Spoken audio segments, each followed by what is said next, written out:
नमस्ते। आज हम 64 योगिनी एवं उनकी साधना के विषय में जानेंगे। जितनी भी 64 योगिनी देवियों के साधक होते हैं, साधना करते हैं, उनका प्रथम उद्देश्य यह होता है कि वे अपनी साधना के द्वारा दैवीय शक्तियों से संपर्क स्थापित करें। इन शक्तियों की कृपा वर्षा पाने हेतु साधक को अणिमा, महिमा सिद्धि, लघिमा, गरिमा, प्रकाम्य, ईशित्व, वशित्व तथा काम वश्यता इत्यादि के विषय में विशेष जानकारी तथा योग्यता ग्रहण करने की क्षमता होनी चाहिए। मैंने जो इन विषयों के बारे में आपको बताया, ये सारी सिद्धियां होती हैं। यहाँ पर जो अंतिम जो सिद्धि है काम वश्यता, इसका अर्थ होता है मनुष्य के मन के या फिर साधक के मन में जो भी मनोकामना है उसको पूर्ण करने की यह सिद्धि प्रदान की जाती है इन 64 योगिनियों के द्वारा। भगवान शिव जो तंत्र के प्रकांड प्रणेता हैं, तंत्र के रचयिता हैं, तंत्र के उद्योगकर्ता हैं, उन्होंने मतोत्तर तंत्र में इस बात का उल्लेख किया है कि यदि कोई इन समस्त सिद्धियों से सिद्ध होना चाहता है तो उन्हें सर्वप्रथम योगिनी पूजा करनी होगी। यह योगिनी कौन है जिन्हें हम 64 योगिनी के नाम से जानते हैं? अतः सिद्धि लाभ हेतु योगिनी चक्रों की साधना करने का विधान सर्वमान्य है। इसलिए 64 योगिनियों की जो चक्र पूजा व्यवस्था है उसको अवश्य करना चाहिए, जिससे अनेक प्रकार की बाधा विघ्न दूर होते हैं और सिद्धियां लाभ करने में सुविधा उपलब्ध हो जाती हैं। इसी मतोत्तर तंत्र में, अर्थात मैंने जो अभी मतोत्तर तंत्र के विषय में आपको बताया, इसी मतोत्तर तंत्र में यह भी कहा गया है कि योगिनियां साधकों को जो सिद्धियां प्रदान करती हैं उनमें वशीकरण, स्तंभन, सिद्धि, काला जादू, मारण, मोहन, उच्चाटन, आकर्षण, विद्वेषण, प्लावन, द्रावण, शोभन, कवित्व एवं भरपूर प्रवेश इत्यादि अनेक विषयों का ज्ञान भी वे कराती हैं। देखिए, साधक यदि इन 64 योगिनियों की सही क्रम से साधना करता है योग्य गुरु के मार्गदर्शन के द्वारा, तो उसमें कितनी क्षमताओं का समायोजन हो जाता है। ये शक्तियाँ प्रचंड शक्तिशाली और रहस्यमयी होती हैं। एक रोचक विषय यह भी है कि जब तक साधक योगिनी चक्र पूजा नहीं कर लेता तब तक वह साधारण से असाधारण कभी नहीं बन पाता। यह साधारण से असाधारण बनने की क्षमता क्या है, यह मैं आगे बता रही हूँ। आप जानकर हैरान होंगे कि ये 64 योगिनियां अपने अनुयायी भक्त साधकों को अपने संतान के रूप में असीम स्नेह प्रदान करती हैं। ये योगिनियां उन्हें समस्त प्रकार के सुख प्रदान भी करती हैं। धन, ऐश्वर्य, निरोगी काया, समृद्धि इत्यादि इत्यादि अनेकों विशेषताओं से भरपूर कर देती हैं। ये योगिनी साधना।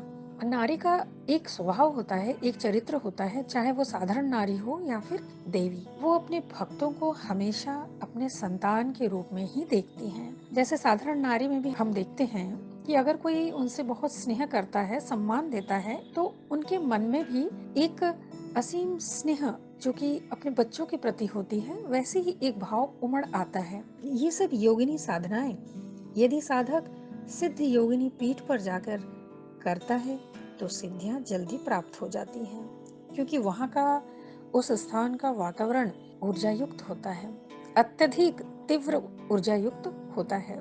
मैंने स्वयं भारत के सुप्रसिद्ध योगिनी तंत्र क्षेत्र में जाकर साधना करने का सौभाग्य प्राप्त किया है, जिसका अनुभव मेरे रोम रोम को हर्षित करता है। इसलिए ही मैंने आपको ये कहा कि इन क्षेत्र में जाने पर आपको वहाँ की ऊर्जा का अनुभव होगा। मतोत्तर तंत्र यह भी कहता है कि जो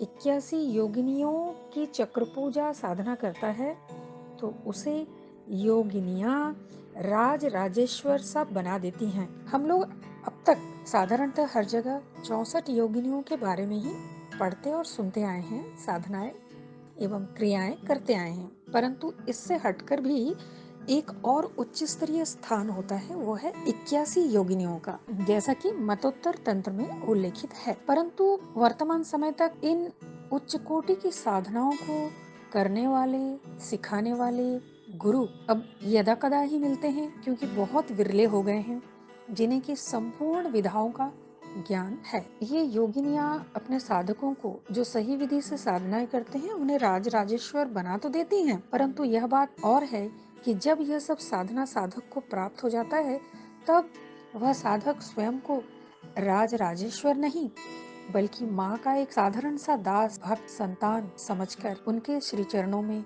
लोटपोट करता है। आप कभी ऐसे सिद्ध साधकों से मिले होंगे तो आपको ज्ञान हो जाता है उनसे बातें करके। साधारणतया वे किसी के सामने नहीं आते और बहुत कम बोलते हैं। आप समझ ही नहीं पाएंगे कि वो क्यों इतने चुप रहते हैं, किन विचारों में खोए रहते हैं। परंतु यदि उनसे आपकी घनिष्ठता हो जाए तब आपको पता चलेगा कि वे कितनी ज्ञानी हैं। उनके अंदर कूट कूट के रहस्यात्मक विषयों की कितनी ज्ञान भरी हुई है। यही तो साधना की श्रेष्ठता है, क्योंकि एक साधक सब कुछ पाकर भी यदि स्वयं को एक अति साधारण से साधारण बना ले तो यही समझना चाहिए कि उस साधक की यही श्रेष्ठता है, उच्चता है। मैंने योगिनियों को माँ कहा, आपने गौर किया होगा मैंने इससे पूर्व योगिनियों को माँ कहा। आखिर क्यों कहा? क्योंकि कालिका पुराण में योगिनियों को माँ कहकर पुकारा गया है, अर्थात योगिनियों के लिए माँ का शब्द वहाँ उल्लेखित किया गया है। यहाँ योगिनी साधना का एक और विशेषता मैं बताना चाहूंगी कि कुलार्णव तंत्र में इस बात का भी उल्लेख है कि योगिनी चक्र साधना से दूर श्रवण सिद्धि प्राप्त होती है, सर्वमोहन वशीकरण सिद्धि प्राप्त होती है, परकाया प्रवेश सिद्धि प्राप्त होती है, वायुगमन सिद्धि का भी लाभ होता है, आदि आदि अनेक जटिल रहस्य युक्त एवं ज्ञान युक्त सिद्धियों का भी लाभ होता है। इसी तंत्र के अंतर्गत भगवान शिव ने भी इस बात को सार्वजनीन किया है कि यदि साधक 64 योगिनी देवियों का विधि विधान के साथ साधना करता है तो वह सम्राट भी बन जाता है। स्कंद पुराण में कहा गया है कि 64 योगिनियों की पूजा करने वाला साधक सम्मान, ज्ञान, धन अर्जन करके सर्वत्र विजयी होता है। इसलिए मतोत्तर तंत्र पुनः स्पष्ट करता है कि 64 योगिनी चक्र पूजा साधना समस्त भौतिक सुखों, क्षमताओं, आवश्यकताओं की पूर्ति करने का आशीर्वाद प्रदान करता है। मैं पुनः कहना चाहूंगी कि यह सब हमारे देश की प्राचीन साधनाएं हैं जो अब लुप्त होने जा रही हैं। इन्हें बचाना चाहिए और इनके महत्व को भी समझना चाहिए। आशा करती हूँ आज का यह विषय आप लोगों को अच्छा लगा होगा, तो फिर आप ज़रूर लाइक कीजिए, शेयर कीजिए और नए हैं तो सब्सक्राइब कीजिए। बहुत बहुत धन्यवाद।